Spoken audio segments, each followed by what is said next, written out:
Hello and welcome to DK Vine Done Slow.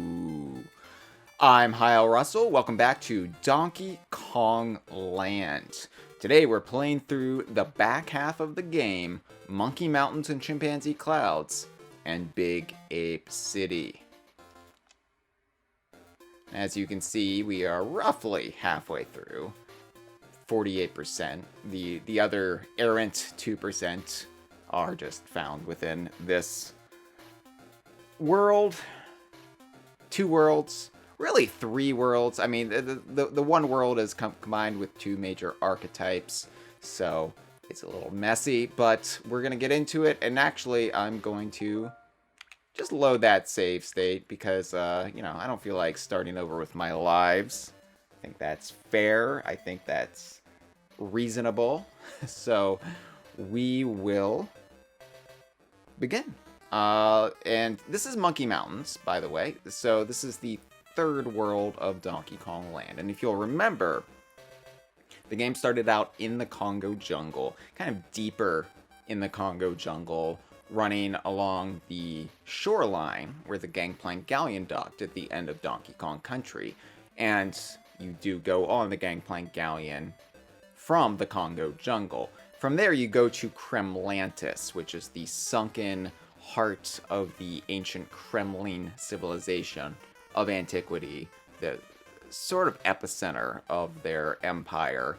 Despite being from Crocodile Isle, Kremlantis is the major city that they built off the coast of what would become Donkey Kong Island. Anyway, my point being is to go from the Kongo Jungle and Gangplank Galleon to Kremlantis, which is decidedly set in the ocean, right? So Monkey Mountains and the 4th world would have to, in my mind, be off the main island of Donkey Kong Island. Now, we know Monkey Mountains is established as part of Donkey Kong Island, but Donkey Kong 64 did kind of cement the DK Isles as a principle. There's the main island, and then there are all these little islets that are parts of the political island, but are separate. So Donkey Konga 2 showed us off the coast of the Kongo Jungle, there is an islet that is a big mountain, and there is an islet that is a city. So I think that pretty much solidifies it in canon. I think that this is an islet off the main coast. I know some artist or an artist from Retro Studios was asked this question on what was then Twitter, and was asked if the cliff world from Donkey Kong Country Returns was the same as Monkey Mountains, and they basically said, yeah, it could be. So I know some people have run with that notion, but you got to think about the chronology of the journey. It doesn't make any sense if they're just frittering back and forth, like flittering, I should say, but even though that's a dragonfly. But I think they're heading out to sea across the islets off the coast of Donkey Kong Island. But it is open for interpretation since there is no master overworld for Donkey Kong Land. Let's get into it though. So, Monkey Mountains. Ooh, I was playing Donkey Kong Country Tropical Freeze in the meantime in the last week since I've done this. Okay, well, that's great. Taken out by an army, the first thing. So, not only am I not refamiliarized with the rare Donkey Kong Country style, but Donkey Kong Land plays differently to that as well. So it's going to take me, once again, a level or 2 to get back in the swing of things. Anyway, this is an excuse to really have a lot of cave levels, but honestly, I think caves are the only returning archetype in the entire world. Otherwise, it is in all new environments, which is really refreshing to see. So I think the first 2 worlds reuse the most archetypes. You've got the jungle, you've got the snow, and then you've got in Kremlantis the temples and the coral, the underwater areas. So From here on out, it's mostly new, except for the cave levels and any occurrences in bonus areas. So, all right, we got some chat in the live stream chat, so I will get to that in a minute. Trying to multitask, trying to be a good host, but also, you know, playing the game. It's my biggest pratfall streaming. Okay, and there's Ramby, everyone. Ramby's here. Don't worry. Shiny, glistening baby oil Ramby. My favorite version of Ramby is here. Alright. We are on a blimp, by the way, in Big Ape City. Ah. And there's really nothing over there, but okay. Got some real sprite flickering there, which I believe is just NSO Donkey Kong Land. I don't think that screen flickering was there in the original hardware. Or at least not to the extent that it is. Whoa! Wow! Alright. A lot of tire action in this one.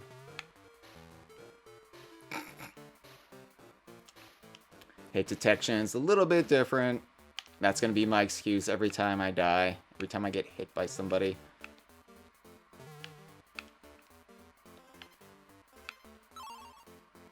Love those continue points. If you didn't watch the first installment of DK Vine Dine Slow Donkey Kong Land, I would recommend doing so, because I go over all the little original bits of Donkey Kong Land, including the continue points in lieu of these star barrels. Man, I'm struggling today.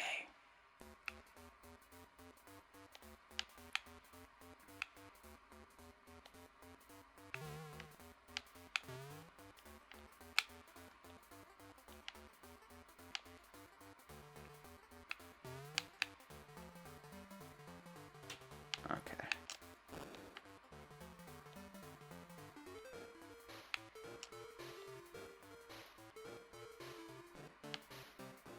Could I get that tire back then? Thank you. Making me go through the zingers again.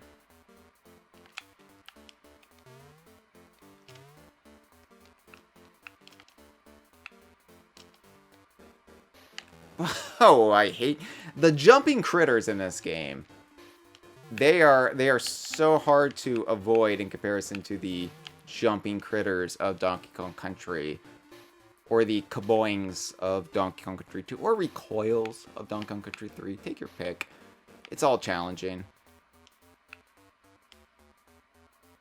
There is a necky. It's fine. I'm wondering. There's so many branching paths here. Okay, that's nothing.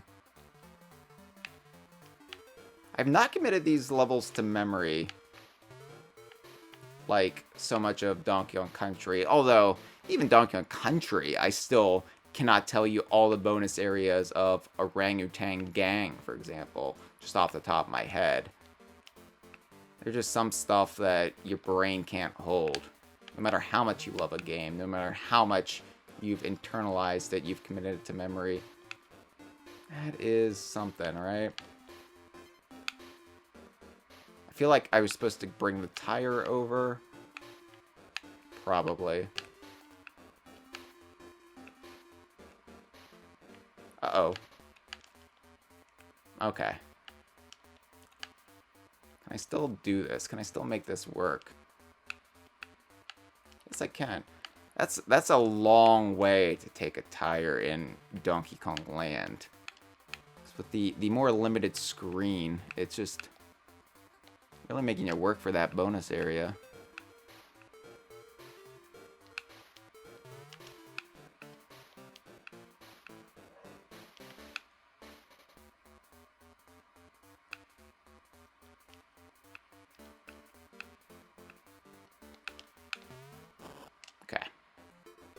And it's just this. It's just this. Not much, but you get the Kong letters, and you get to see a mincer a mincer on the Gangplank Galleon. What a novelty.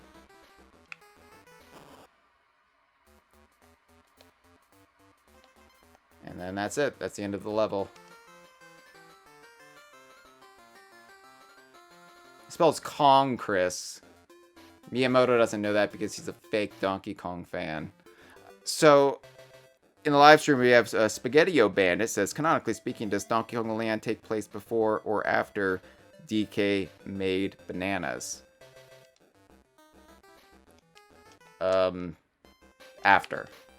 Okay, so this is a new archetype. This is the mountain archetype. We're I guess technically outside right now. We are scaling the mountain on this like precarious mountain path going up.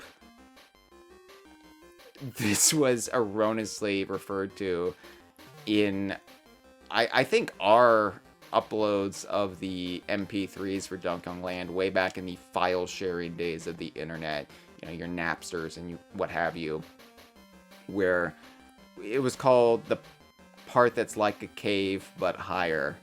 And it's not really supposed to be a cave now, is it? It's you're mountain climbing, but without any skybox, without any visual clues.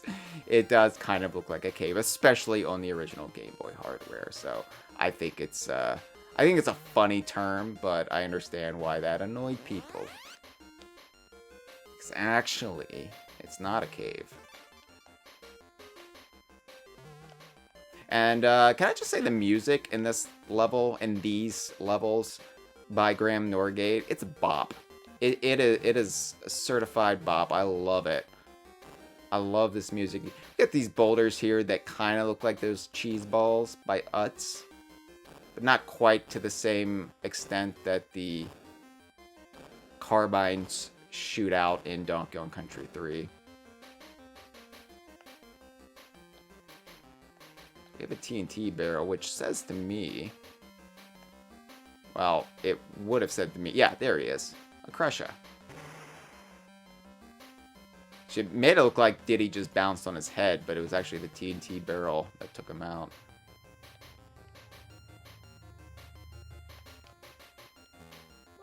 Just falling boulders. You don't question it. It's just like... Choco Mountain in Mario Kart 64. Yeah, just boulders always be falling.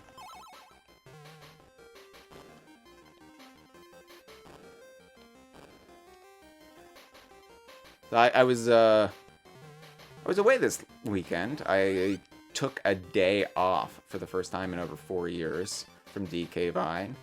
I still scheduled out social media posts. I still post it on social media because I can't turn it off, but I played some Saber Wolf Game Boy Advance just to try to refamiliarize myself with the world, because I was already starting to forget it a little bit. And also, I played some Tropical Freeze on the Switch, which I now realize was a mistake because I'm trying to play this like Retro's Donkey Kong Country. And like I said last time, this plays it a little bit differently than Rare's Donkey Kong. It being a modified Battletoads GB engine. It's still... I think once you get the hang of it, it still feels similar and good. But it does take a little bit of patience. And you can't really rely on your familiar muscle memory.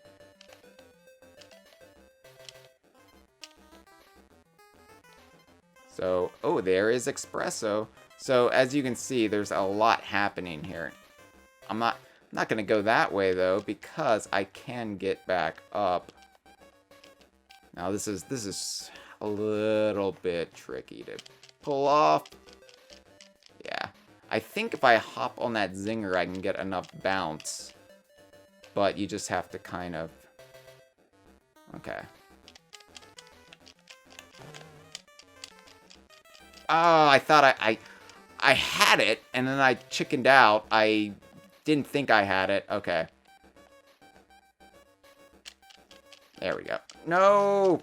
Okay, I got bounce on the other zinger. I'm up. I'm over.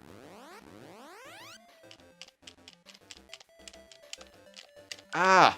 Okay. Well, apparently Expresso can just reach it with the right jump anyway. What a journey to get an O. Sometimes this game. And then there's Rambi, one of the few occurrences where Rambi and Expresso technically appear together in the same level. Yeah, some of the challenges in this game are a little bit, they're not unfair, but they're very much that old school game design mentality where it's just like, we're going to make this extra difficult. We're going to put a lot of gamer effort into getting this one object that shouldn't require this much thought. This was kind of that evolutionary state in game design, this era where it was kind of a changing of the guard, where things were starting to become a little bit less brutal. And then, you know, when people aren't looking, they would still make it a little bit eyebrow raising. I feel like some of the challenges in the original Donkey Kong Country were also like that, like the bonus area that can only be accessed once within the bonus area in Kremlantis Industries, shit like that. By the time of Donkey Kong Country 2, I really feel like they worked it out of their system. And then the really difficult objects that were hidden were it was built into it, like the hero coins, the video game hero coins. And they wouldn't just make you go out of your way to get an O. At least not outside of reason.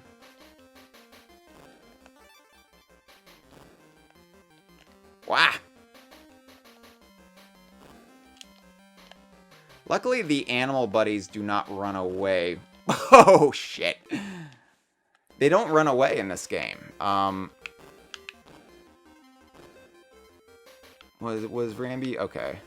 I was trying to go back in case Rambi was back there. You know what? Honestly, I think Rambi was slowing me down a little bit anyway, so. But yeah, you might have noticed that the animal buddies don't run away in Donkey Kong Land. They just stay put. So you can kind of cheese that a little bit. You know, if you get hit, you can quickly get back on your steed.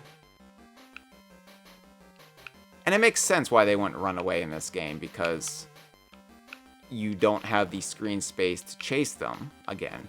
And Donkey Kong Land 2 and Land 3, and Donkey Kong Country for the Game Boy Color for that matter, rectified this problem by not having you ride the animal buddies at all. You just transformed into them using the animal barrels and then the animal transformation crates established by Donkey Kong 64 in Donkey Kong Country GBC. So this is the only Donkey Kong Land game where you ride the animal buddies, which I prefer. You know, I like the animal transformation barrels. I understand the mechanical difference between them, but for me, a lot of the joy of the animal buddies is getting to, you know, ride them around like horsies.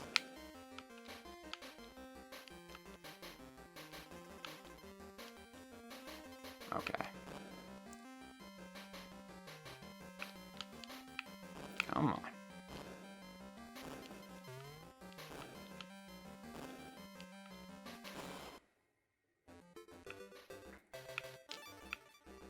I like putting the Kong letters in bonus areas in this game.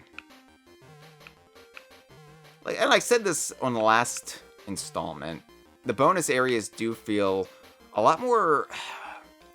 I mean, some of them are basically nothing, right? They're like single screen, you just grab something and then you leave. But there's kind of a refreshing variety in them in Donkey Kong Land, where, you know, by the time we get to the retro games, they can really start to feel monotonous. So I do appreciate the level of thought and not just like stock templates that the bonus areas have in Donkey Kong Land. All right, so Chimpanzee Clouds. Are you ready for this, Lord Chat? Oh, God. Let's check in with the live stream really quick. We got Traveler of the Stars. We've got Malik speak. Hello, we've got Martros. So we got a nice chat going. Chris says Expresso made up for it by running away from Donkey Kong 64 Returns and Tropical Freeze entirely. Traveler of the Star says, obviously you know I'm a big retro fan, Hyle, but I do wonder why they only had one bonus room template. I mean, I think it kind of makes sense for Returns, but by the time we get to Tropical Freeze, I really wish they would have broken it up a little bit, or at least not just had that, you know, single backdrop to all of them. But, it is what it is. This is Chimpanzee Clouds. Now, speaking of retro, Chimpanzee Clouds has a lot of plausible lore behind it, although you have to accept some fan wanking for it to work. Now, Chimpanzee Clouds is the silliest Donkey Kong Land environment, bar none, because we are in the clouds. We are literally in the clouds right now. What is this? This is not my realistic Donkey Kong Country environment. That's just a heightened version of our own nature, of our own reality. This is nonsense. This is dumb. I don't like this. Well, I understand. However, later games would establish some precedent for this. So, as you can see, there's a lot going on here. We got these weird geometric shapes with like hearts on them. What is this? Well, cast your mind back to Donkey Kong Country Tropical Freeze with the hidden world, or rather 3 levels, in that game, Secret Seclusion. Secret Seclusion was this floating mass, this floating chunk off the coast of Donkey Kong Island. And you might be saying, a floating chunk off Donkey Kong Island, that sounds familiar to me, even though I, this hypothetical gamer, might not have gotten that far in Tropical Freeze. Where do I remember a floating chunk off Donkey Kong Island? That would be the Donkey Kong 64 level, Fungi Forest. Now, am I suggesting that Chimpanzee Clouds, Fungi Forest, and Secret Seclusion are all the same environment? I am, actually. And if you match the location of the latter two to where I'm arguing Monkey Mountains are, and therefore Chimpanzee Clouds are, they would all be roughly the same location off the coast of Donkey Kong Island. Tropical Freeze established that Secret Seclusion was being held up in the air by magical Snowmad runes, the glowing blue runes that you see associated with them throughout the game. So I suggest that they're all one and the same.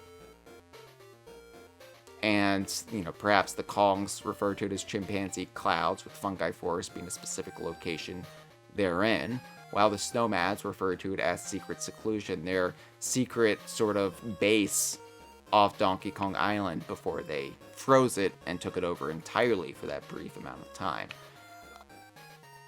So sure, yeah. And if you really want to get freaky with it, if you really want to get weird, you can make the argument that Cloud Cuckoo Land in Banjo-Tooie is of a similar origin as well. Because a lot of crazy cloud environments in rare games. So you could say maybe Cloud Cuckoo Land was, if not levitated by the Snowmads, then maybe the Winky Bunions for similar purposes. It is just weird seeing this juxtaposition of critters and Donkey Kong on these just cloud platforms.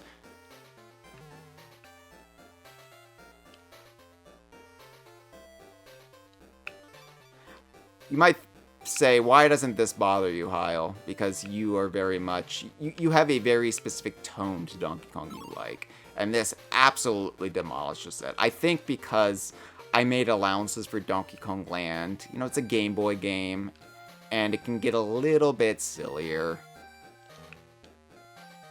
Alright, come on. This can really screw you up when you get hit because your Kong will not always return to the platform. So they'll just... It depends where you drop.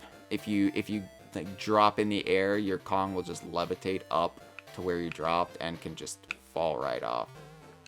Thank you, hogwashes.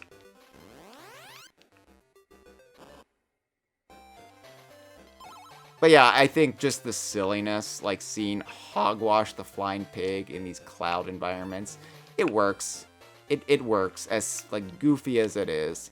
And then, you know, Jungle Beat would later have things like Sky Garden, and that would have Cobcock in it, so... There's actually a robust history of cloud worlds in the DKU. You could even make the case that... what was it? Creepy Castle in Donkey Kong 64 is a Kremlin version of this, levitating and a chunk of island up into the sky as a base or hideout or secret romp room. Oh yeah, I think there is a balloon going up. No, actually, there's.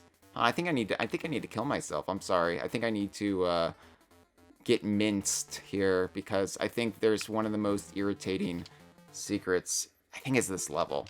Watch. Ah. Yeah, that, okay. You have no time to react to it if you don't know it's there. What the hell? What the hell? Was that Paul Makachek? Because what the hell?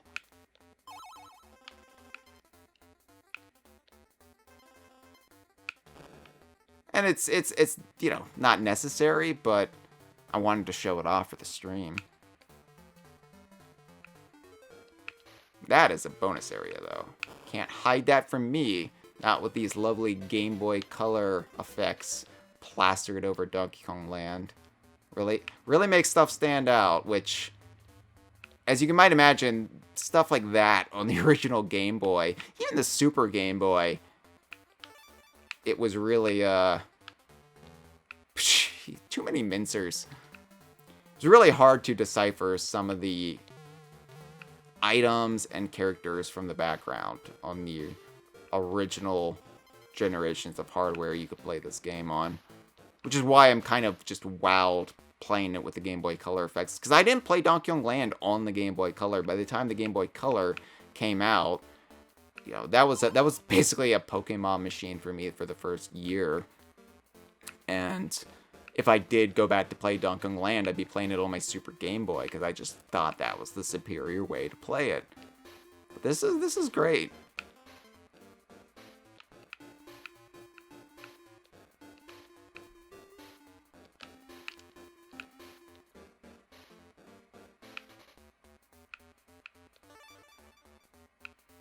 Wow. The mincers are a little bit smaller in Donkey Kong Land, and I kind of like them. I kind of prefer them in Donkey Kong Land. I think they work just better as just general obstacles in Donkey Kong Land compared to their more beefy size in Donkey Kong Country.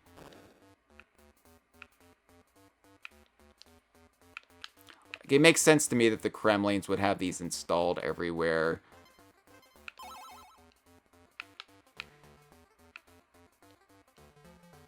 Odd that they never came back in Donkey Kong Country 2, or really anywhere after that. Even Donkey Kong 64, which borrowed so liberally from Donkey Kong Country as far as just reusing characters and concepts.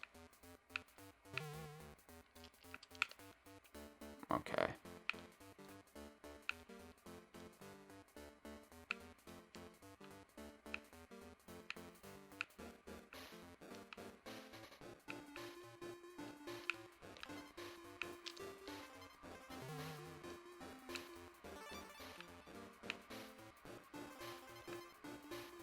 Really? Just a banana arrow there? Why? Okay. Yeah, there's the exit. Okay, thanks.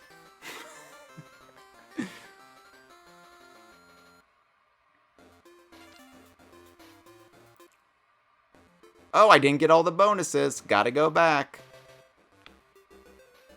Gotta go back. What did I miss? What did I miss?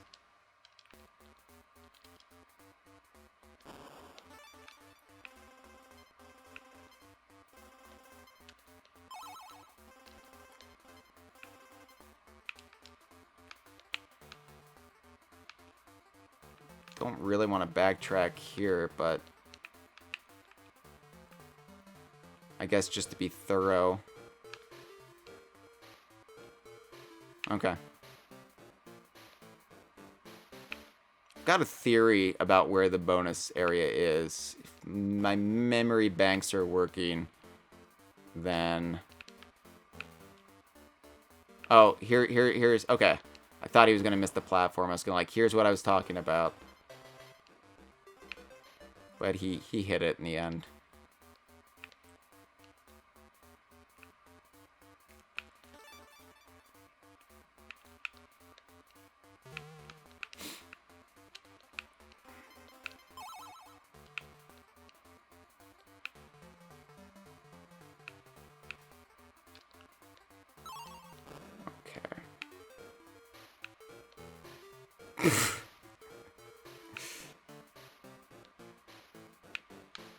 I really should have stretched before streaming.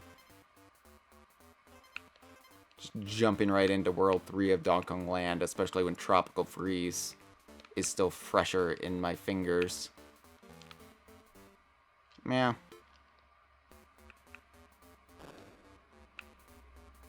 It's okay.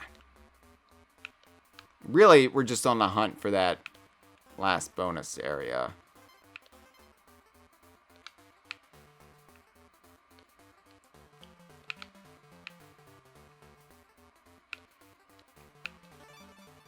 And I think I might know where it is. I think that banana arrow was actually there for a reason. Or it was supposed to serve as a clue that there's more going on. I could be wrong.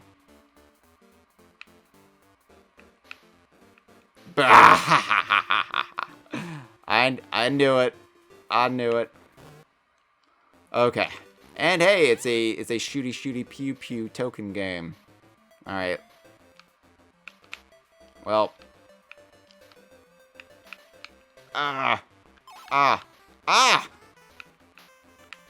Okay, that's good. And then there's the K, and then there... Yeah, so... It was... That little bit of weirdness served a purpose. Because it's for people who are coming out of the bonus area to, I guess, reorient themselves. Anyway. Nothing to clue you in otherwise, though, that there would be a bonus area there. Let's check in with the live stream. Okay, Captain Logan, hello. This is relevant to Sea of Thieves, sort of. The Gangplank Galleon is in it, which of course we all know Rool sailed as a grade 4 Reaper's emissary in Donkey Kong Country 2. Traveler of the Stars says, Hyle, how often do you change your NSO icon? Is there a character you want to become an icon at some point? What about Chum Chucker Charlie? So I change my icon if there's an icon that comes out that I like better. And right now it's Diddy and Dixie, my two absolute favorite video game characters. And I don't foresee myself changing. The only way I would change it is if we got maybe Diddy Kong Racing icons. Because that would be just novel enough for me to be like, oh yeah, hell yeah, I have to change it. Like, Diddy from Diddy Kong Racing might be, like, peak, as the kids say. But I think that I could also see, if there are ever Banjo-Kazooie icons, that would also be unique enough, just being, oh my god, Banjo-Kazooie Switch icons. I have to use one of those. But I would probably always come back to Diddy or Dixie. And Donkey Kong Country 2 is my favorite game of all time, so it just kind of, it's apropos, you know? This level, though, is a poo-poo. because it's the most infamous level, I think, in Donkey Kong Land. It is brutal. Paul Magchek recently said on Blue Sky how much he regrets this level. I'm going to show you something, though, and then I'm going to go back into the level. So this level, it's the bouncy, changing the platform as you move level. It's brutal. There is a hidden way out, though, if you are ever stuck. Watch. It's a secret portal down there. And I don't know why that portal is there. It's an exit portal. It's a legitimate exit portal. It's not like even a warp to the end of the level. It is just an exit portal to take you out of the level. I think my theory is that it was put in testing. It was put in with the intention that they're going to take it out because they did not want to have to play through this level any more than they had to. And then they forgot about it. Or maybe they just decided to leave it in because, hey, if gamers find it, then that's great. Then that's just a little secret. But I found it back in 1995 when I was playing this. And I was struggling with this level. Like, this was one of those levels where it took a couple of days to beat. And I initially, I just couldn't beat it. And I was like, am I not going to be able to get any further in Donkey Kong Land? Is this the end of my Donkey Kong journey? And I just happened to fall. And I went through the exit and I was like, what? Did the game glitch? And then I went back in the level just to try to replicate it, and I did. And then I realized there was a portal down there. But let's go through the level properly. Forgive me, I'm gonna be dying quite a bit. But this is it's one of the most challenging levels, not only in Donkey Kong Land, but I would say in the entire Rare Donkey Kong Pantheon. I wouldn't even say that this is the hardest Rare level. And I would certainly say there are Tropical Freeze and Returns levels that are harder than this. But this is frustrating. Because you have to, every time you jump, the platform moves directions. And then if you hit the side, it also changes direction. And it goes through this, like, winding, like, clockwise pattern. So you just kind of have to bluff your way through it. When I was talking about how Donkey Kong Land kind of straddles the line between like the era where games were just brutally difficult because it was kinky for developers. Yeah, this is one of those examples. This is one of those levels that is just it's terrible. it's not really even fun because you just get frustrated, and especially with all the little technical quirks of Donkey Kong Land, like the smaller screen and how easy it is to just fall off the screen, and it's a death. And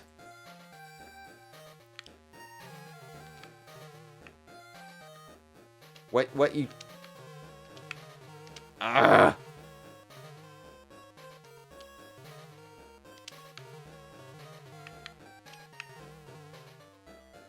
Okay.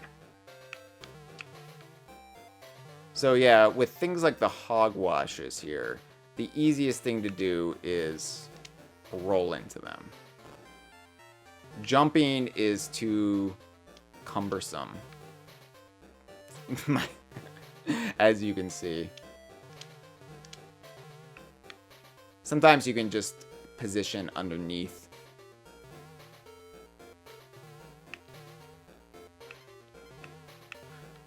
But yeah, it's like, it has its charms. I don't hate this stage. It's just my least favorite of the game. And maybe of all of Rare's Donkey Kong. There are methods to the madness, and you can get better at it. I've certainly gotten better at it in the last 29 and a half years. Because it used to be I couldn't even do this stage properly. And I can at least beat it now. I beat it the other week, so... Oh. Alright. And yeah, your muscle memories just says, like, jump, jump. There's a hogwash, jump.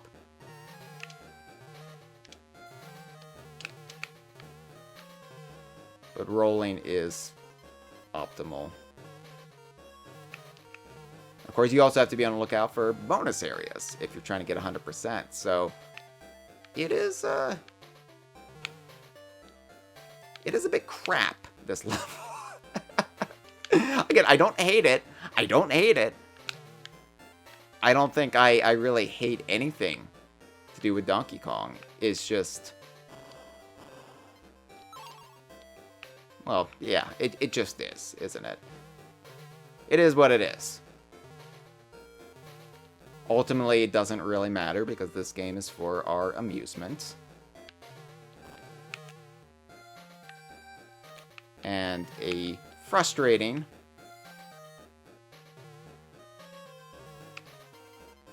slightly clumsy level is ultimately not really that big of a deal in the grand scheme of things, is it? At least they gave you that out.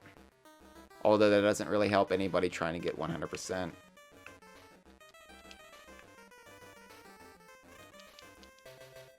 Woo! 2 Donkey Diddy tokens. Terrific. I love the way the naughties look in the clouds, though. I don't know why that is. Just, I don't know, something so ridiculous about beavers in clouds. Even more ridiculous than flying pigs, because you would expect flying pigs to be, like, in a cloud realm. But, why would beavers be there? There's nothing for them to dam here. There's no wood for them to chew. Why are beavers up here?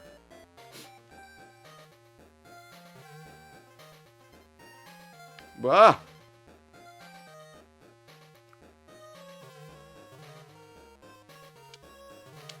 You couldn't tell from the cloud levels so far. You're really getting a good look at the Zinger's unique design. At least I got all the bonus areas. Honestly, I could just end it there because I did just get all the bonus areas and I've already beaten the level, technically. But I will take us through properly. For the benefit of the stream, for documenting the madness that is this level.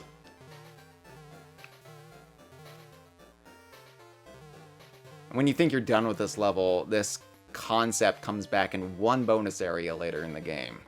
So... Are you kidding me? I just dropped... And any other time in Donkey Kong Land, that fall would have just killed me. You know what? It should kill me because I'm not going to go back to a previous continue point.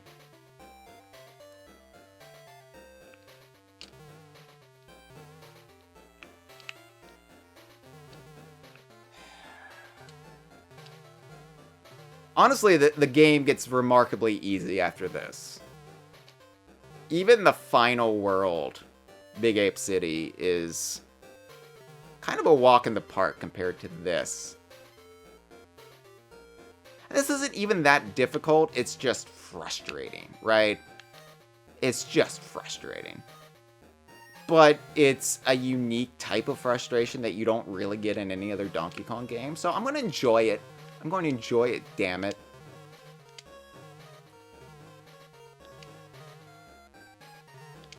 This one right here. Okay, okay, okay. And now there's going to be, what, hogwashes? Yeah, yeah. You little... Any other time, I'm happy to see Hogwash the Flying Pig. You know this about me. This is a documented piece of Hyle trivia.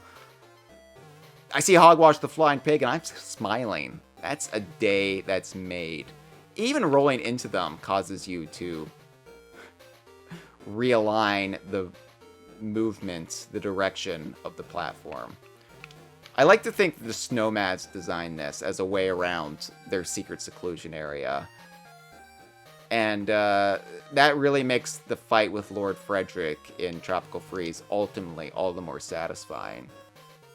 Because there is the K, there is the first K of the level. You sick son of a bitch. And that takes you up. No. Ugh. Am I gonna have to ride it all the way?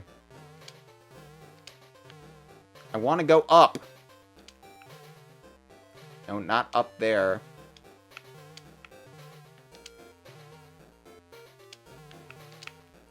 Okay. Take me up. Take me up. Ugh.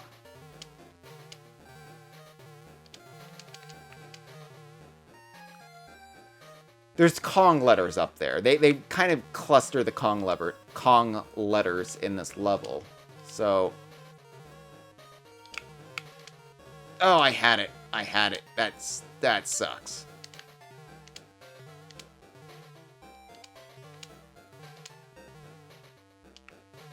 Okay. I have it.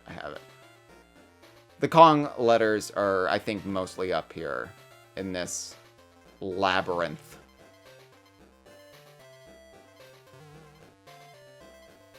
Yeah. Or at least the O is. I don't know. It's a long way to go. No, there's the N. And I'm guessing the G is nearby. If memory serves.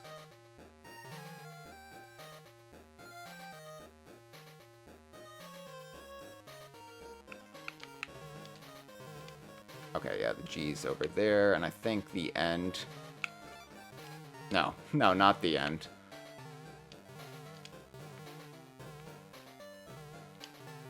Okay. You start to get the hang of it. Ah! Hogwash. Why? I don't want any more hogwashes. Can't believe I'm saying that. Oh, there's more. I don't care. That's it.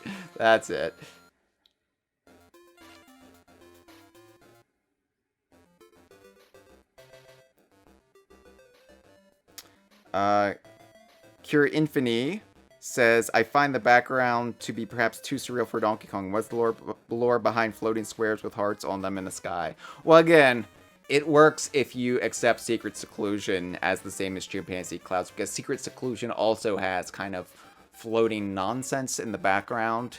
It is surreal. It is goofy. I think it kind of works, all mashing up the disparate takes of the floating cloud environments in Donkey Kong levels.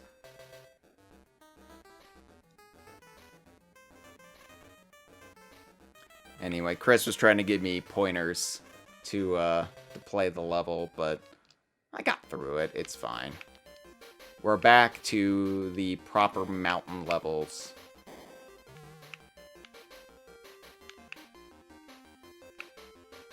And again, I really like the mountain music.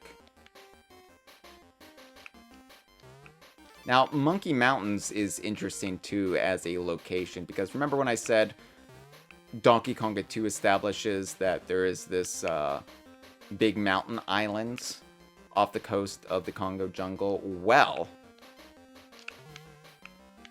the environments in Donkey Konga 2, like, primarily takes place in the city, which would then plausibly be Big Ape City, but there is a ski resort in that game as well.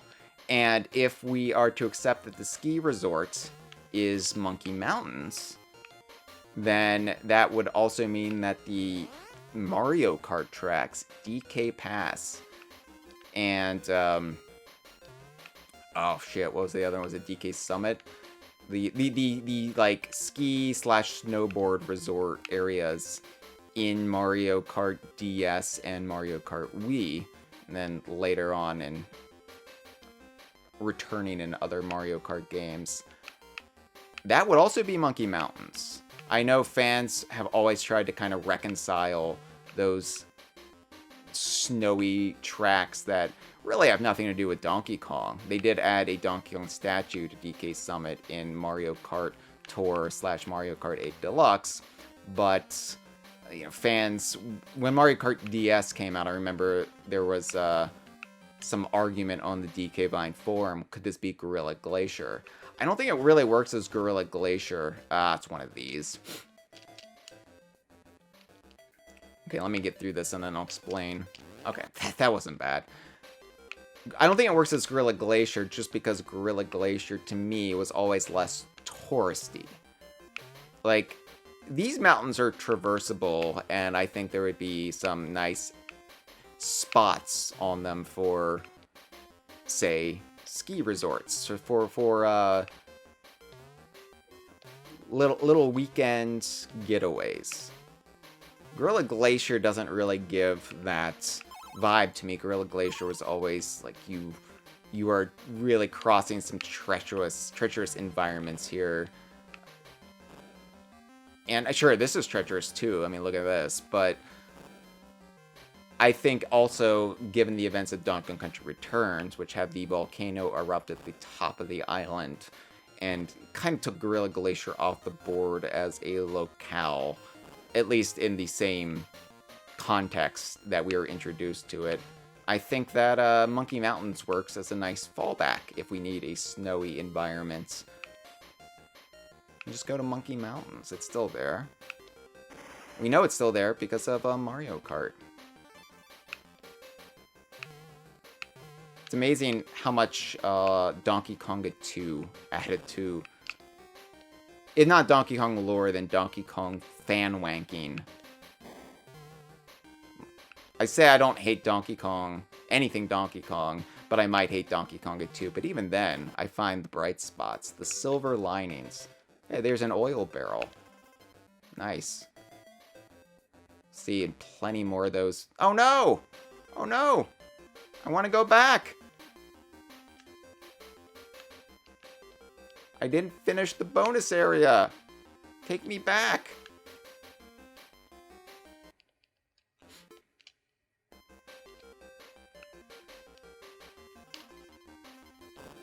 Not that you have to finish them in this game, you still get the percentage.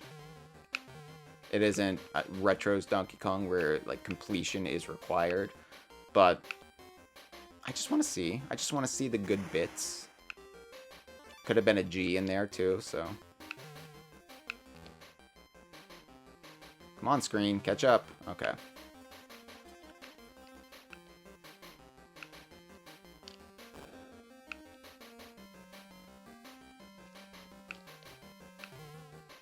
Oh, I missed it. Are you kidding me?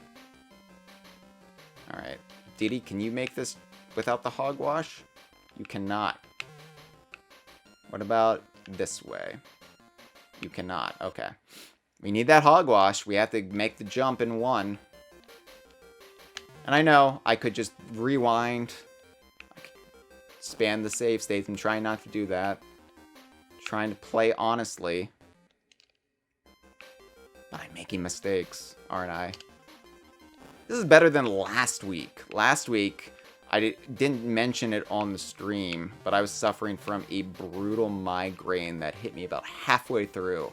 So if you rewatch the first installment, I was kind of in agony throughout Kremlantis. And so far, I'm feeling much better today.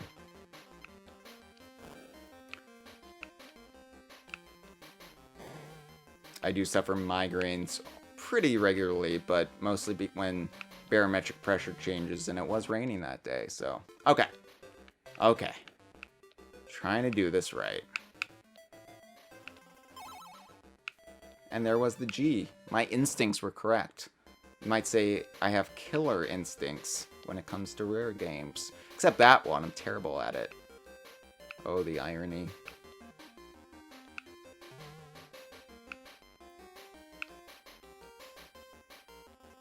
Woohoo! Just like a dozen bananas. Ugh. I just sailed right past 69%. That's not nice. Malik says we're all bad at KI, Hyle. That's not true. Like, there are people good at Killer Instinct. I've met them. Killer Instinct Central exists as a rare fan site. Cameron really loves Killer Instinct. Although I don't think she's good at it. She just really likes it. I like the characters. I like the vibe of Killer Instinct. I have never been good at it, and I just cannot get good at it. My fingers just don't work like that. I'm a platformer kid. Now, this is probably the best Chimpanzee Cloud level, the third and final one, and my favorite. And it's my favorite because it is the best showcase Expresso has ever had as an animal buddy. This is Expresso's shining moment. Expresso's glorious purpose is this level right here.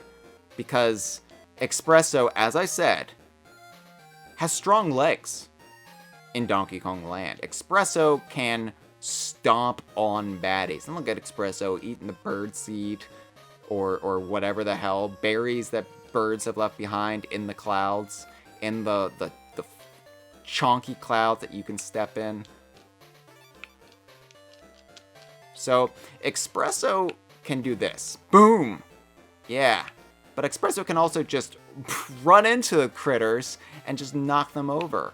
I talked a little bit about this on the conversation I did recently with you, Malik. But yeah, Expresso is almost overpowered in Donkey Kong Land, and it's so wild when you compare it to Expresso's role in the original Donkey Kong Country. And it was Super Smash Bros. 4 that established, okay, I'm going to take that bonus area, but here's what I'm going to do. I'm gonna fall down a pit because I want to get Expresso back. Well, maybe I can backtrack. I might be able to backtrack. Because you can take Expresso all the way to the end of the level. Okay, I couldn't backtrack all the way. And if you take the bonus areas, you lose Expresso. I don't want to lose Expresso because, like I said, that is such a short little dance for Expresso's best level ever. So we're gonna try to go through the whole thing with Expresso in observance of our ostrich friend. And yeah, Super Smash Bros. 4's trophy description, and I realize they can sometimes be of dubious canon, but it did establish that his legs did get stronger between Donkey Kong Country and Donkey Kong Land, which is why he's able to, like, just mow down enemies, left or right. I like to think the adventure of Donkey Kong Country was like the workout Expresso's little ostrich legs needed.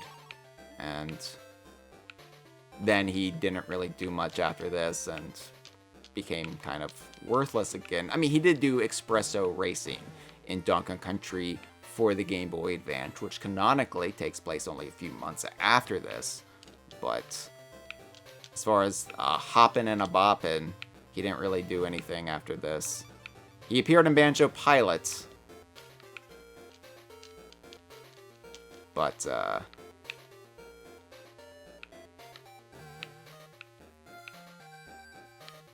and honestly, I have it in my headcanon that Expresso is in Banjo Pilot in the Jinxie's Dune stage because Diddy rode Expresso over to watch his friend Banjo in a new racing adventure.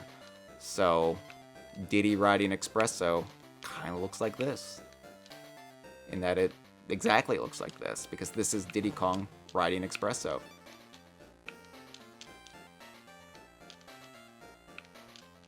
You can also just stomp on zingers. It's great. Expresso's great. This really makes me want Expresso to come back, but of course Expresso is a little bit redundant with Dixie Kong, isn't he? And then now Diddy has his rocket barrel, and we don't really need Expresso anymore. But I love Expresso. I love all the animal buddies, so. And then you you jump through the portal, and then Expresso's left behind in that white void. But I did not get all the bonus areas because I was so enamored with Expresso. So we have to go back in. It's fine, because you know what that means. You know what that means, right? It means more espresso. Love that bird. More espresso in Expresso's best level. We're gonna stomp on more critters. We're gonna hit some more naughties. Take out a zinger or two, maybe.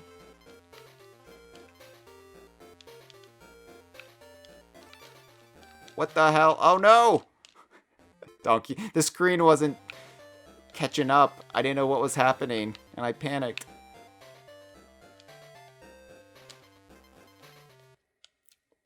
Thought I could just very suavely just cartwheel on over the cloud platform. It didn't work. Might have noticed. Didn't work at all.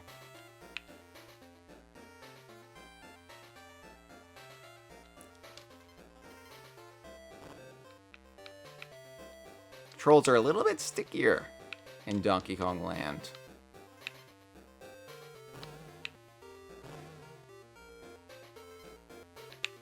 I wonder if it's really a mark of shame for the critters who are taken out here by Expresso. So when the Kremlins, compare notes, when 30 years from Donkey Kong Land, when they're at the bar or whatever, trading war stories, like what was the worst injury you ever had? And the one Kremlin has to say when Expresso the ostrich stomped on his head and knocked him off the clouds, like onto a mountain peak below. I'm like, Expresso the ostrich? He took you out? It's like, yeah, you don't understand. His legs were stronger in that adventure. That doesn't sound right. No, I swear, bro. I swear. So we lost Expresso there. Which is fine, because I'm on the hunt now for a bonus area. And as much as I love Expresso, I do feel I really don't have a view of the ground. Okay. Where is this bonus area? Uh-oh. Uh-oh, I don't remember.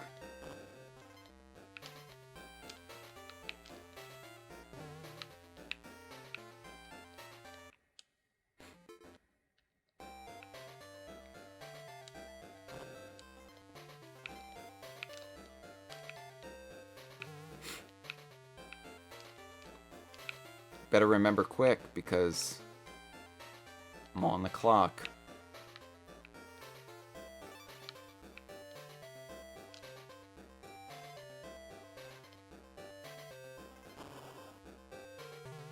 I do like the Chimpanzee Clouds music, as goofy as it is. I think it works. And it has that kind of spirit of whimsical adventure, mirth, and merriment. See, and this is what I was talking about, though. There's no platform for Diddy to land on, so he just drops. Can we also just admire that map screen really quick while I try to muster the, I guess, courage to go back into the level? I really, really like the way Monkey Mountains looks from the map screen. And maybe this was me growing up in a valley in very mountainous areas, like my entire life, because I feel like that it's something I took for granted because I always just had mountains nearby, and then I eventually moved away a couple of hours from the mountains, and so I never appreciated that they were so beautiful until I was away. But the Monkey Mountains map screen really just, I think, is one of my favorite in Donkey Kong Land, because it just looks like something you could see just in your travels. Like, oh, there is a mountain there with pine trees along the base, and then near the top it kind of gets a little bit more sparse as we get above the tree line. But I just really, every time I see a mountain that looks like this, I think of Monkey Mountains. Okay.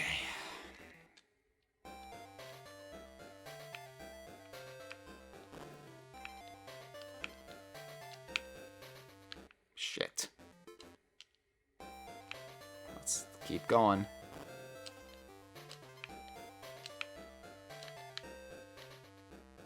Is there anything? I'm trying to think where this bonus area is.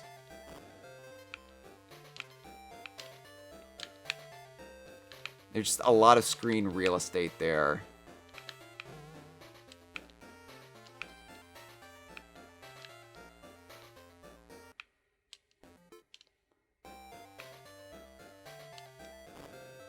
I'm trying to just rely on my sixth sense for Donkey Kong bonus areas.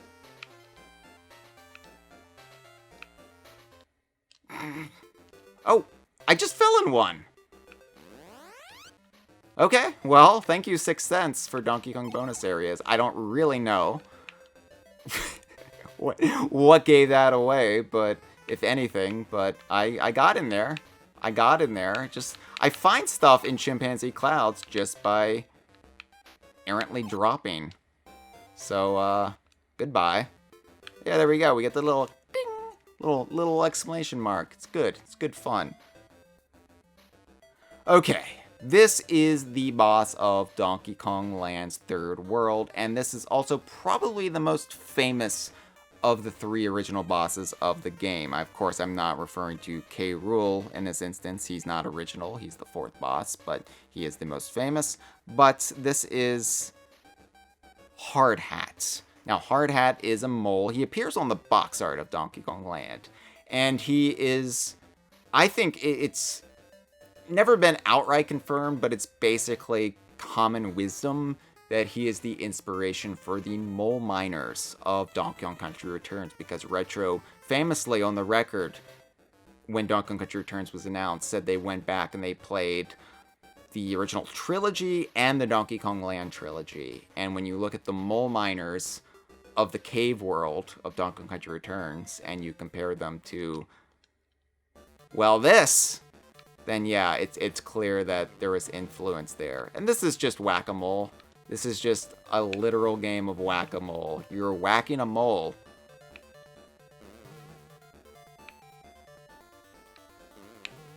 I like it. I mean, it's simple, it's basic. It's still more involved than any of the boss battles of Donkey Kong Country, aside from, you know, the Gangplank Galleon fight with K. Rool. Makes me wish they could translate other arcade games to boss battles. Like, where's my skee ball? Where's my skee ball boss battle? Anyway, that's Hard Hat, the prototypical mole miner. And here we are. Let's just go back and marvel at Monkey Mountains one more time. All right, bye, map screen. Here we are, Big Ape City, the fourth and final world of Donkey Kong Land. Yes, the intention is that this is the setting of the original Donkey Kong arcade game.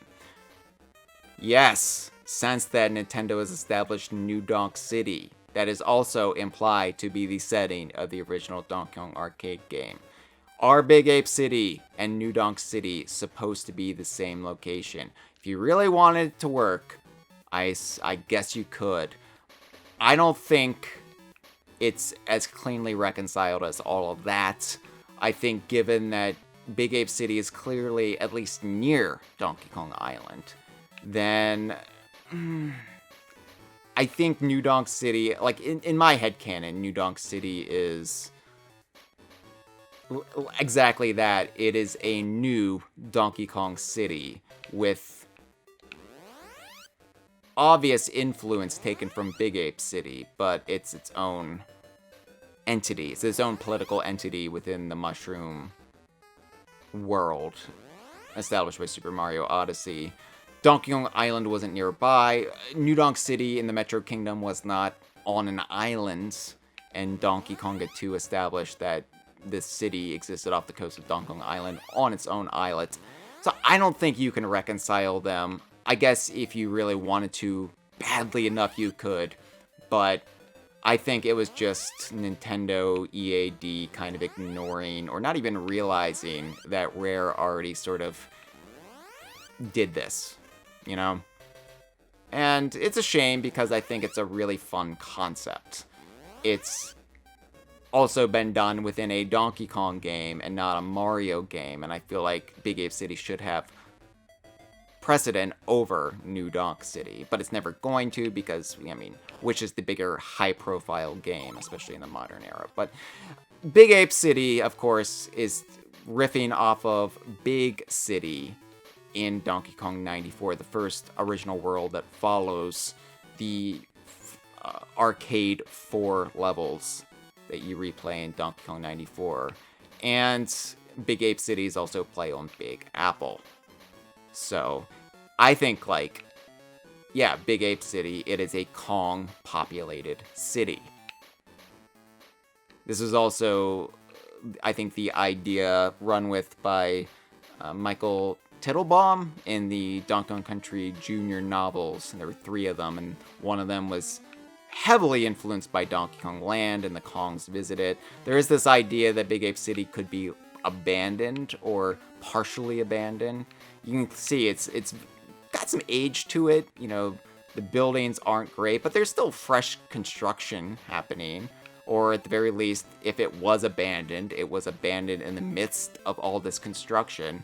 So I like to think there are still Kongs living in here, in these buildings. It's just an older city. It just hasn't had a lot of urban renewal. Because, I mean, most Kongs probably do prefer to live in the jungle and the forest and what have you, so the treetop towns. So I do like Big Ape City as a location, though. I mean, that music, again, Graham Norgate really, really does a lot of heavy lifting with these locations. But this is just such a fun environment, seeing Diddy Kong run through a city. And we got these balloons here. These balloons that are just levitating up and down. I guess the heat of the city streets, the vents from the I don't know, the sewer, causing the balloons to rise and fall. I guess canonically Donkey Kong Land might take place in the summer, given that's when it came out in the Northern Hemisphere, so it's a hot, sticky, humid day in Big Ape City. It always looks like, to me, in these windows, in these like shutters or whatever, that it says J. Tom. And for a while there, I was like, did somebody like hide their like kids' initials in the background there, which has been known to happen in Rare and Platonic games, but it could just be an optical illusion. I'm just seeing things like faces and clouds.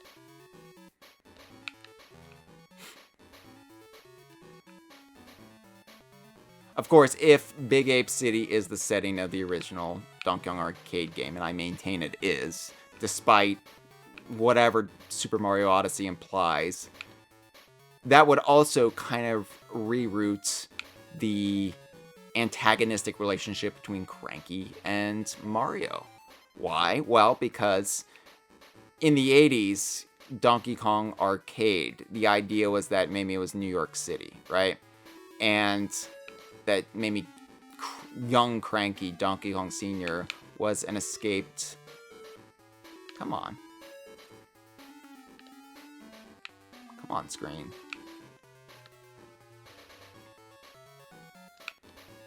There we go. And here I go. This is what I was talking about. The return, ever briefly, of this nightmare.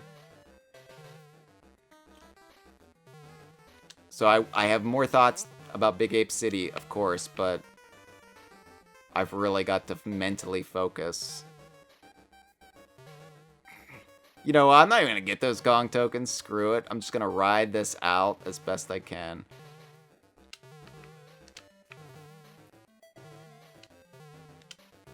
No. Ah, I missed the N. Oh well, it doesn't matter. It doesn't matter. I will just miss the N. It's not required for completion. So anyway, the idea was like Cranky was an escaped zoo animal, or that was one of the posited ideas. And of course, then he grabs Pauline, and then it's just like, this gorilla is on Donkey Kong's territory. Or, excuse me, this gorilla is on Mario's territory. What Big Ape City does, and look, there's a big Zeppelin with DK on the side of it.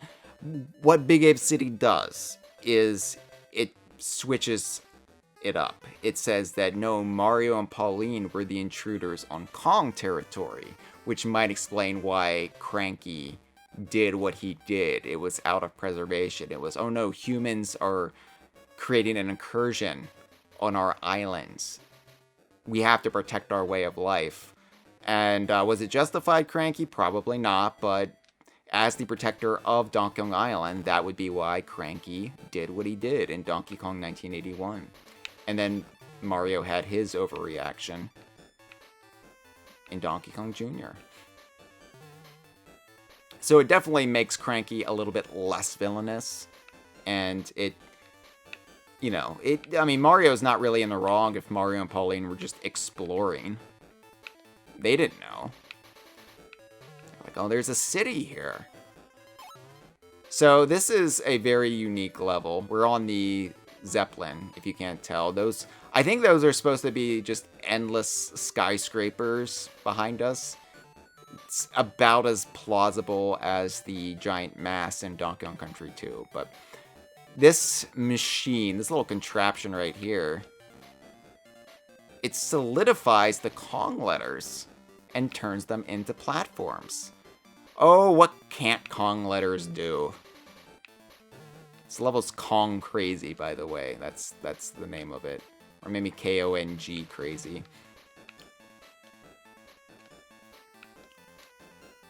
So yeah, Kong letters, they can give you an extra balloon. They can save your progress. They can be rerouted as platforms. And as Retro established, their original intent was to serve as the keys to the key temples of the Tiki Tak tribe.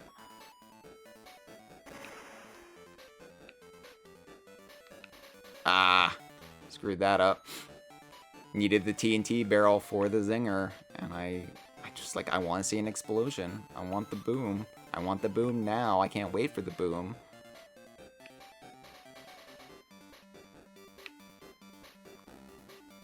Again, Donkey Kong Land is a weird game. I don't know why I did that. I'm sorry. We'll just go back into it. It has a lot of weird concepts, and I like that. I think Game Boy interquels, like side games, and I'm loath to even call Donkey Kong Land a side game, but that's effectively what it is.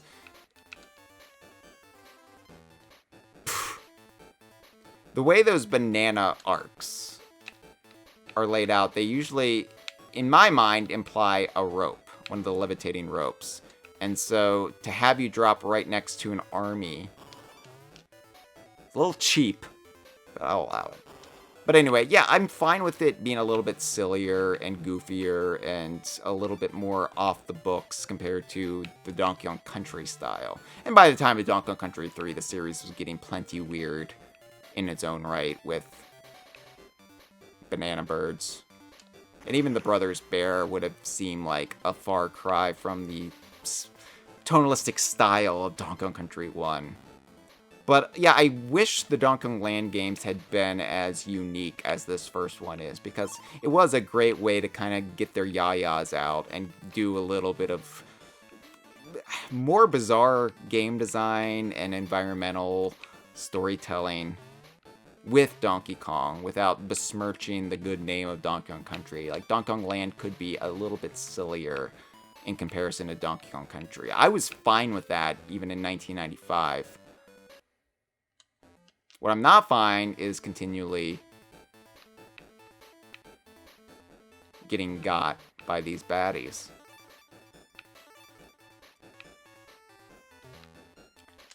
When I look at like Donkey Kong Land's style and weirdness, like Chimpanzee Clouds, like this level, And I think about our reaction to Donkey Kong Jungle Beat, which, of course, was very, very odd in comparison to Rare's Donkey Kong. You know, Cobcock, need I say more.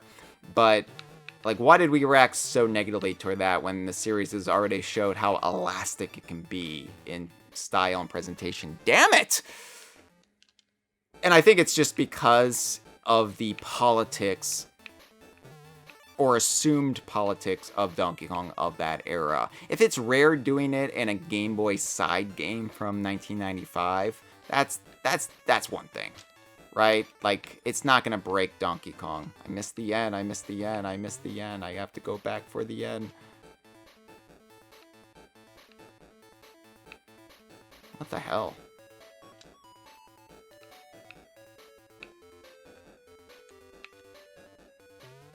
Oh. Just wasn't looking high enough. Okay. But when we thought that was going to be the direction of Donkey Kong going forward, then it became, don't like that, and we directly compared it to Donkey Kong Country and its presentation. So I think it's all just a matter of degrees, and yeah, it might be a little hypocritical, but of course, I eventually came to love Donkey Kong Jungle Beat once Donkey Kong Country Returns came out and sort of reset the tone of the series. Are you kidding me? I just talked about the levitating ropes. Okay, that was enough height. Of course, Donkey Kong Country Returns also had the Moon Punch, which is probably the most egregious bit of silliness in the Donkey Kong series.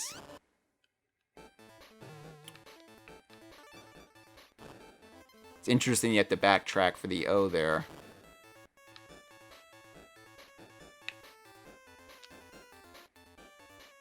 I was just... Did that DK barrel regenerate already? Okay. So obviously you gotta take the tire.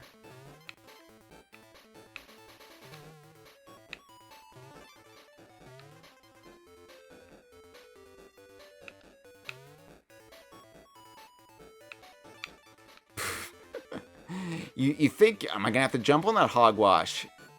But no, that hogwash is just there as an obstacle. And those were the real Kong letters. Those are the Kong letters for actually saving your progress. So, there you go. What a weird level. But, like, very iconic in my mind.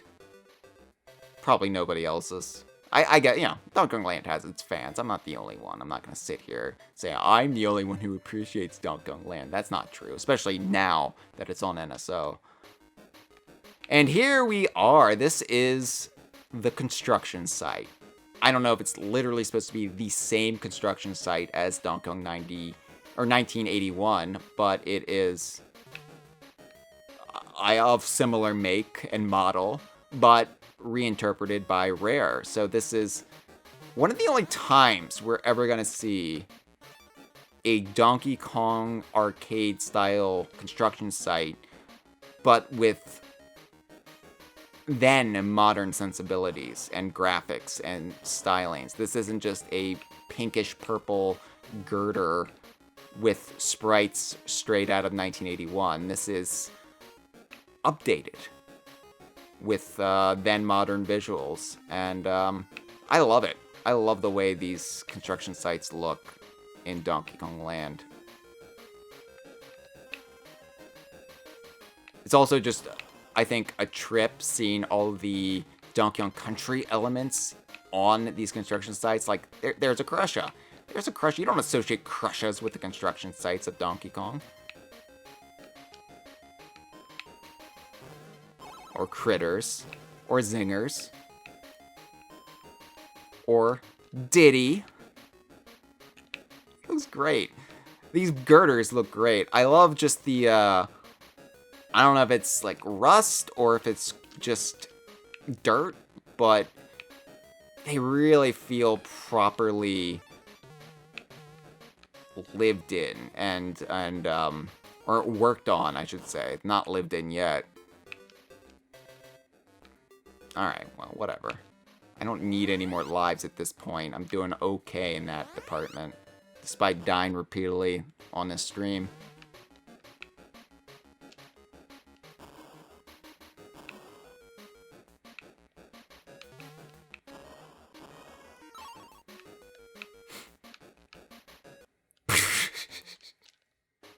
I don't know what that was. I think my brain registered this as a bonus barrel or bonus area, but it wasn't. It was just look at the little radio antenna on the building back there. What a lovely little touch.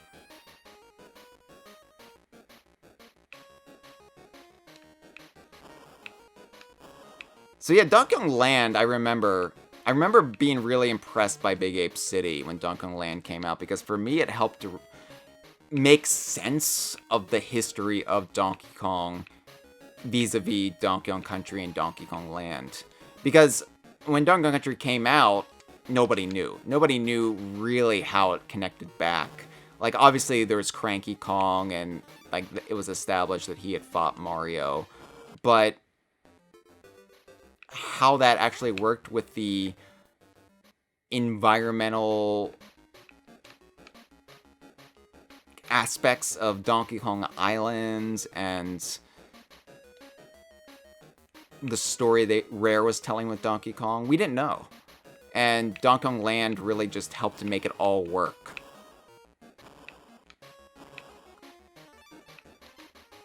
And it's really when I start, like, Donkey Kong Land is when I really started thinking about Donkey Kong lore seriously. Like, oh wow, this world actually is making sense now. Which is why it's so vitally important to me in the canon, in my own history with the series. I don't know what these... They look like windows with the clouds. I don't know what they're actually supposed to be. I don't even know, like, visually what's happening on these Zeppelin levels. I've talked about the skyscraper windows in the background there, but what are these? Like, I always took it to be maybe, like, reflections in, like, glass or something, or metal of, like, clouds in the sky, but I don't know what's happening. I still don't know what's happening here.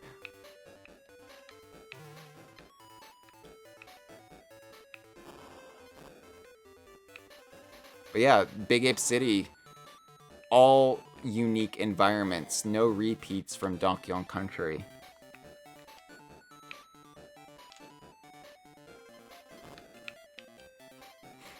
Which I don't think you could. Like, unless you... I guess you could have brought in the factory levels of Krem Croc and just said they were Big Ape City factories or something. But I'm kind of glad they didn't do that. I like that we have one world in the Donkey Kong Land trilogy that is... Jeez, come on. Alright, that is completely unique in every regard. Except, you know, riffing on Donkey Kong 1981 and therefore Donkey Kong 94.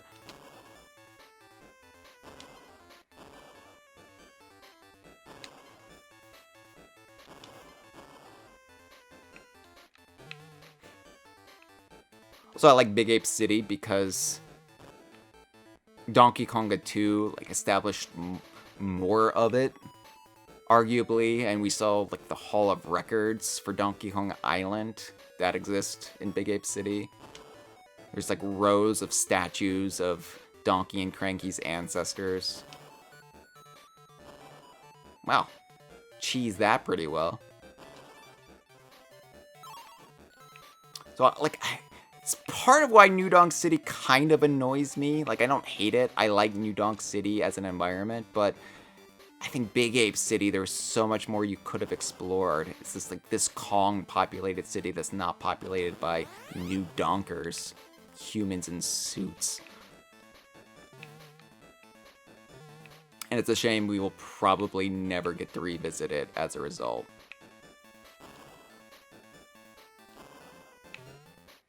You know, except now when we're replaying Donkey Kong Land and in our imaginations.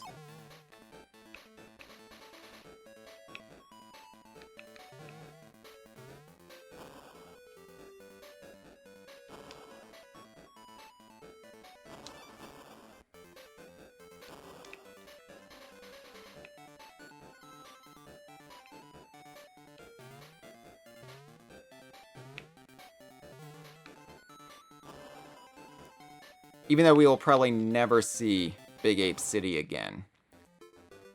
They could always bring back Hogwash. I feel like Hogwashes would have worked well in the retro games.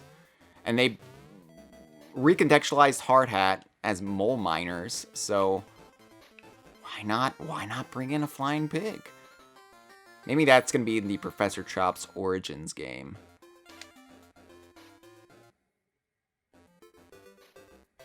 Alright, back to the first screen of Big Ape City and the last screen on the map in the game. Back in the, like, apartment buildings. I love these awnings. Big Ape City does feel like an American city in, like, post-World War II, like, 50s or 60s, maybe 70s. You also get these, like, nice little shots of Donkey Kong through the blinds there. You can also just kind of clip through there. That's not as great. You can, here, I've done this before. Have his ass just burst out of the wall. It just cannot be confined. So yeah, these ropes, if you can't tell, they're kind of like conveyor ropes. Kind of like slip, slide, ride, but in this case, they're not slippy as much as a form of public transportation in Big Ape City. Again, this is why I think it has to be Kong populated and not populated by new donkers, because it's built... I was gonna say, it's built for apes and monkeys, but I guess there was some wacky platforming challenges for Mario in New Donk City, so... I guess it could also be built for acrobatic Italian plumbers.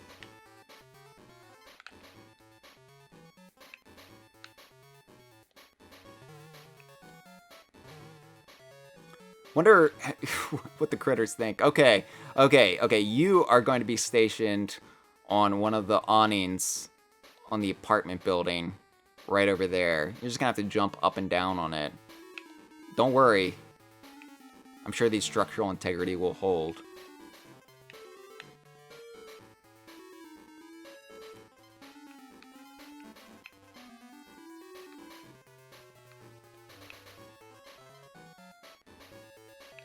So many possible places for bonus areas. Drives me batty. Come on. I don't want to go down too far because I'm afraid I'm gonna... Yeah, okay. I got it.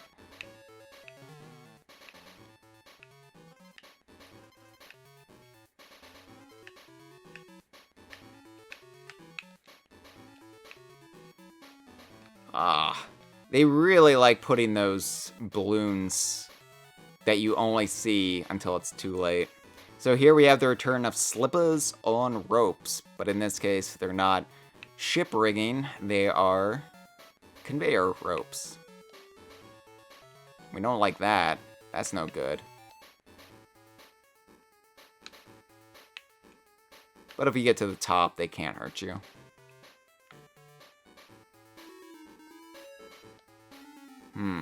Okay, get that. I want to investigate down here, though. Because it just dips. But I don't think there's a bonus area down there. Okay.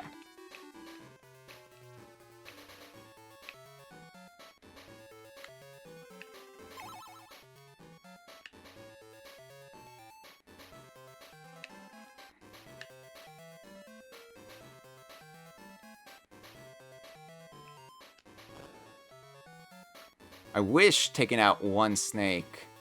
I was gonna say I wish taking out one snake would take them out entirely, but it looks like it does.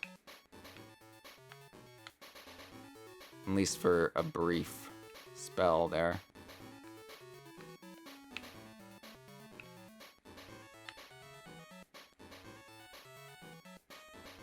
Bonus area?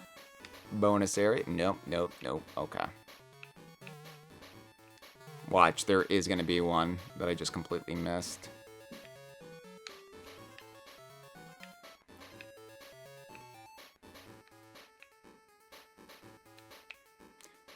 I know I've like talked about the music in this, but Big Ape City music, oh my god, so great.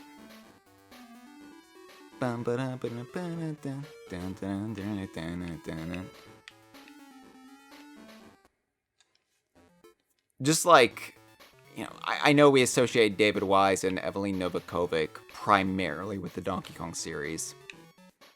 But then, you can't forget Grant Kirkhope's contributions in Donkey Kong 64. The DK Isles medley in particular is just an all-time classic Donkey Kong track. But I also feel like Graham Norgate, so many of these Donkey Kong Land tracks are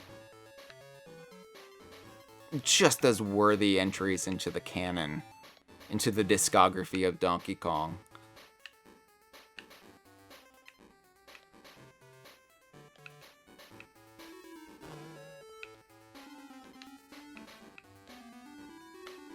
Of course, Graham Norgate would rework them a little bit into Blast Core. Want to hear, Oh, I think I just saw a bonus area. I'm so focused on not missing any little bits on these ropes, and then there's just one quite obviously out in the open. There are some brutally hidden bonus areas in this game, as you've seen on this stream, and then there are others that are just like, here you go. Here you go, you dumb kid. I think it's interesting that the hit detection being what it is, you can jump holding a barrel with Diddy and effectively just hit a crusher on their head. Wow! Okay. Alright. Just dropped right into a Kremlantian sunken ruin with mincers. Whoa! That does not seem safe. Just from a pure infrastructure standpoint.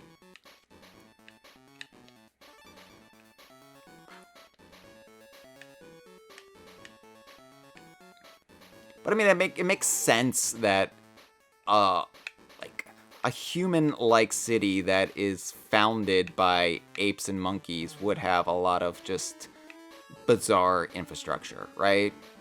Given how they swing through trees, given how they get around ordinarily.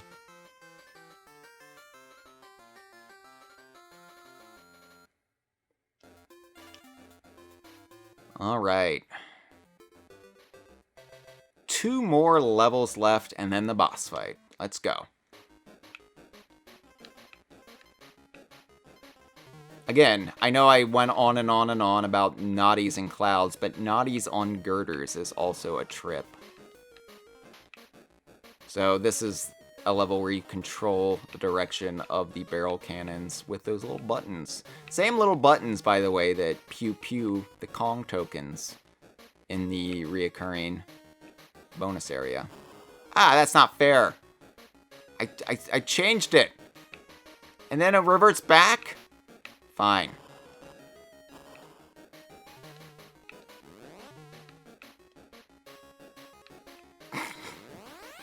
That was embarrassing, Army.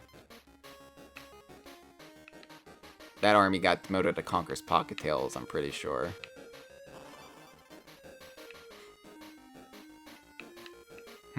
So, this is a very classic Donkey Kong thing there.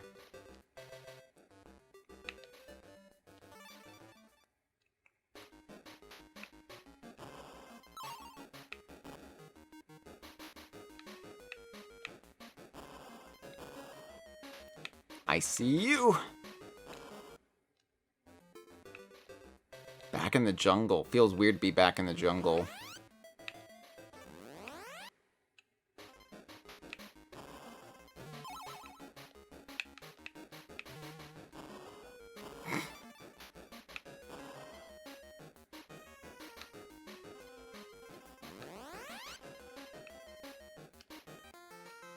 Alright, well, that was easy in comparison.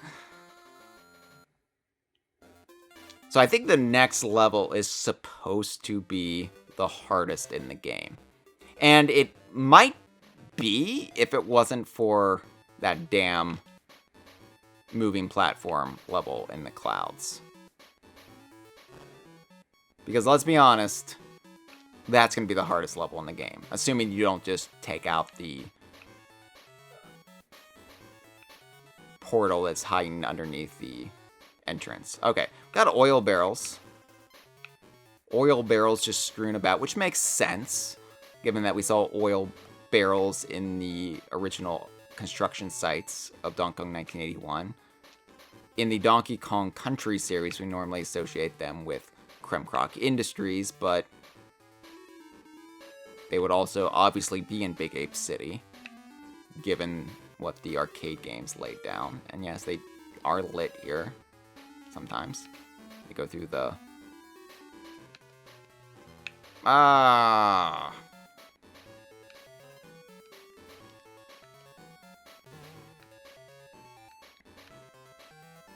It is odd they didn't set this out on a construction site, that it's the, like, apartment buildings that are the final level, given they wanted to focus on the oil drums. But I guess, you know, the oil drums were brought over from... You see the construction sites in the background here, so...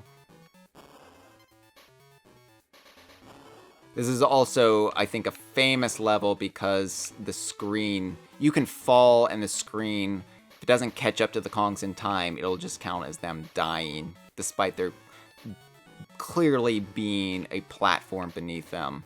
When I was a kid, I always explained that away. I was like, well, clearly the hard cement, the hard poured concrete of Big Ape City, the Kongs can't handle falling on that, and it just shatters their bones instantly.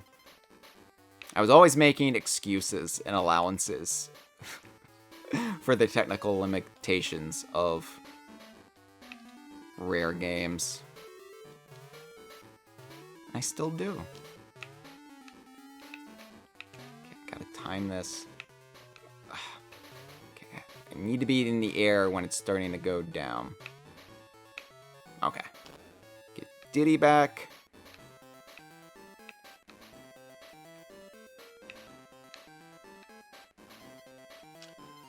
Ah! Ah!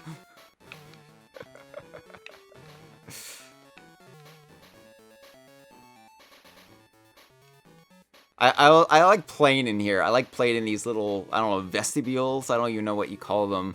I guess, like, fire escape exits or entrances to the apartment buildings. But, I don't know. It's just like, what if Donkey Kong just lived in a one-bedroom apartment or a studio apartment? But he effectively does, because all of his tree houses are one room, right? So... basically lives in studio apartments. He just has those studio apartments in the jungle. Jesus! It's terrifying. Ah!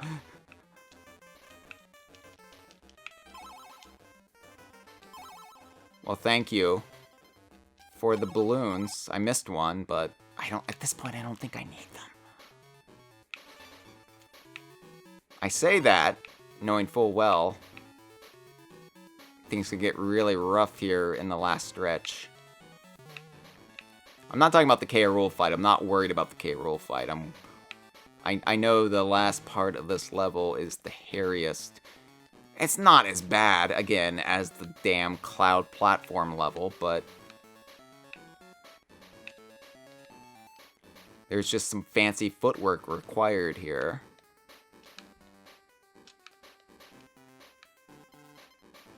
And it's just one of those things. Ah, so this is a bonus area here.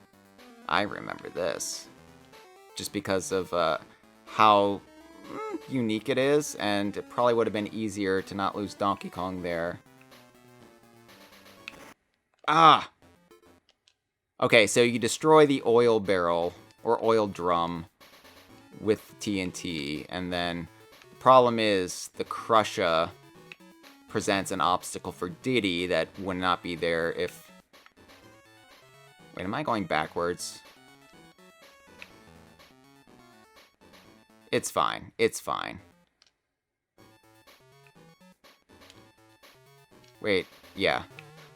I've lost my sense of orientation.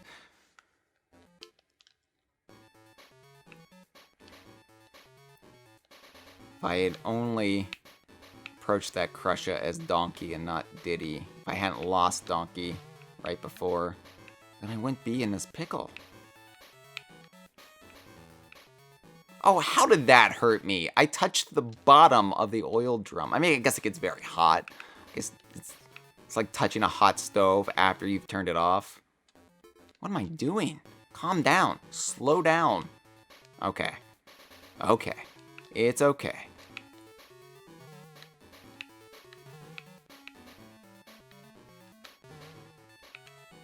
Use a cartwheel when you can.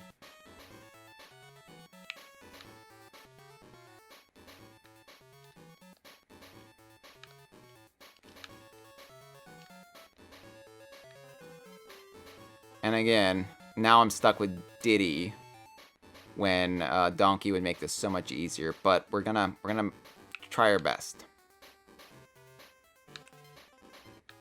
Excuse me, Crusher.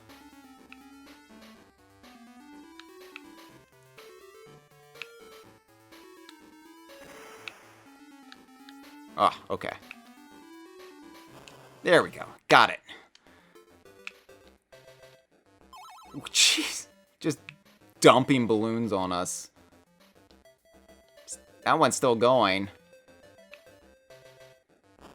Fine.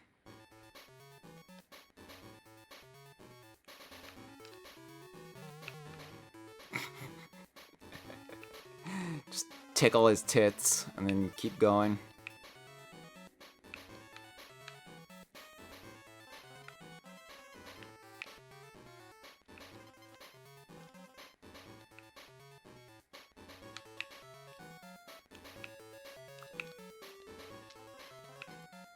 All right, home stretch. Done. Did it. Loved it.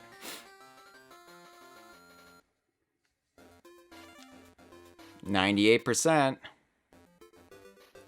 Here we are, the final fight with King K. Rool. Well, in Donkey Kong Land, of course. King K. Rool comes back several times after this. Look how small he is. Oh, he's a little baby. Little current baby King K. Rool. It's wild, the size disparity, not only with Donkey Kong Country, but Donkey Kong 64 then. Which, okay, his size fluctuates just... oh well. Bye, Diddy. I'm sure I'll die a couple times here. I remember as a kid thinking that, oh, K. Rool was probably sent to prison after Donkey Kong Country, so he lost weight. I don't know why he lost bone density. Oh, he got me. He got me. Does a little belly flop.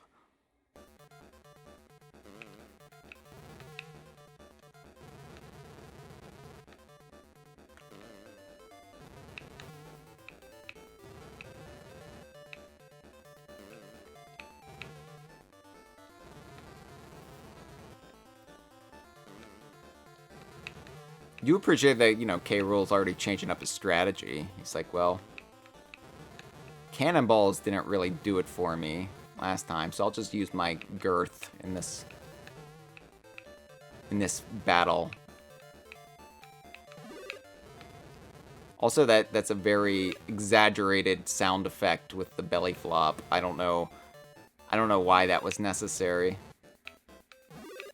Ah, I keep thinking he's about to throw his crown, and so I reflexively, like, get ready to jump over the crown, but he's still in his belly flop routine. I don't think I've ever really perfected the timing of this boss battle, like, you know, with the first Donkey Kong Country game, or Donkey Kong Country 2, or 3.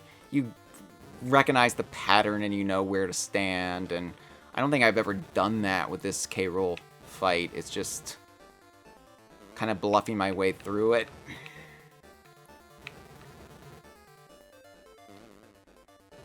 Really, I just have to watch his animation, which is easier to do with the Game Boy Color effects. Yeah. He's not reaching for the crown, then just let him jump over you. Oh, but I still was ready for the crown.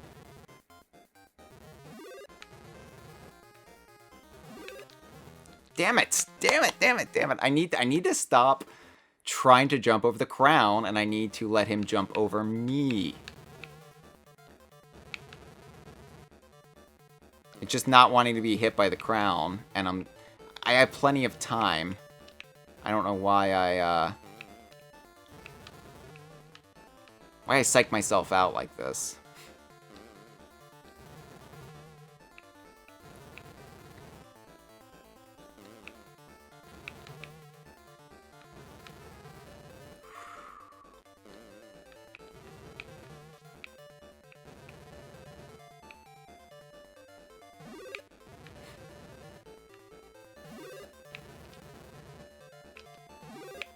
Oh, you can just bounce right into him.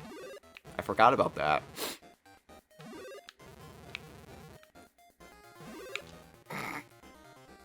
Well, I should utilize that more, right?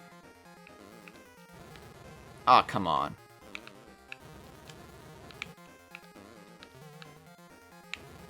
Ah. Well, I'm getting a little bit better with each go.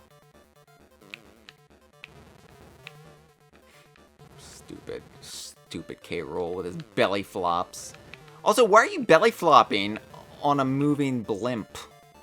Like, maybe that's not the smartest strategy you have, K-Rool. Like, maybe just try to push Donkey and Diddy off this blimp. Of course, they do have, like, that row of hearts, which symbolizes balloons that they'll just carry themselves back up with, so... Honestly, maybe you should have some balloons, K-Rool. I think there were some earlier on in the world here. Yeah, see, you can just bounce into his belly. Really makes... Yeah.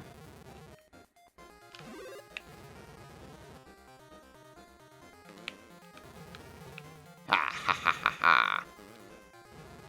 Ha ha ha ha. Ha ha ha ha ha. Alright, Donkey, come on.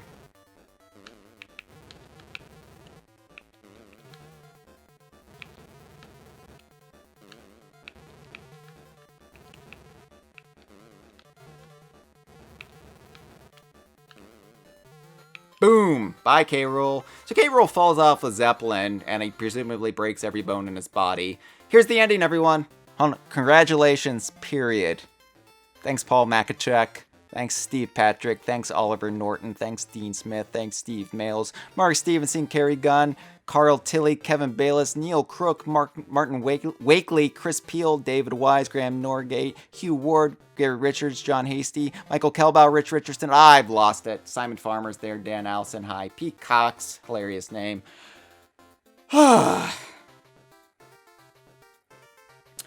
Anyway, that's Donkey Kong Land. That's Donkey Kong Land. That's the ending. Congratulations, period. It is your birthday, period. Hilariously shit ending, but what a lovely game. 100%. And as you can see, it deposits you back to the very beginning. Everything's beaten now.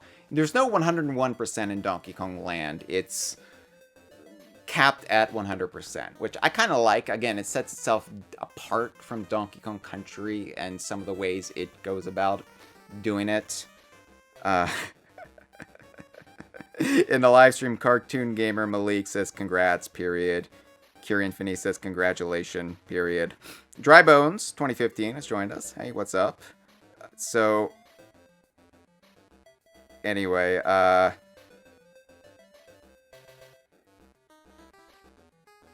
yeah, that's Donkey Kong Land.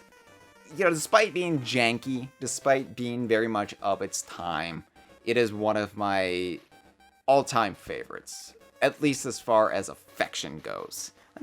I wouldn't say it's in my top 10 favorite games. I wouldn't even say it's in my top 20 favorite games, but I adore Donkey Kong Land. Especially, like, out of all 3 Donkey Kong Land games, it just means the most to me. And I think it brings the most unique charms to the Donkey Kong series. It's a shame that Donkey Kong Land 2 went the route it did after the template that Donkey Kong Land set down for it. But alas, it's no use getting upset about things that happened 28 years ago. I will be playing through Donkey Kong Land 2 next. Of course, I am taking the next 2 weeks off from DK Vine Done Slow, given that the streams would coincide with Christmas Day and New Year's. So, not doing a Donkey Kong Land 2 playthrough until January, but that's when I will be picking back up with DK Vine Done Slow and the Donkey Kong Land trilogy. Thank you so much for tuning in. I'll see you next time. Have a nice holiday season if you can. I would recommend playing Donkey Kong Land, because nothing will really set aside those holiday blues like continually falling off the same moving platform in the clouds. It really helps put things into perspective and makes you realize that, well, at least no matter how blue I feel during the holidays, I'm not falling off a platform that's moving in the clouds. Bye!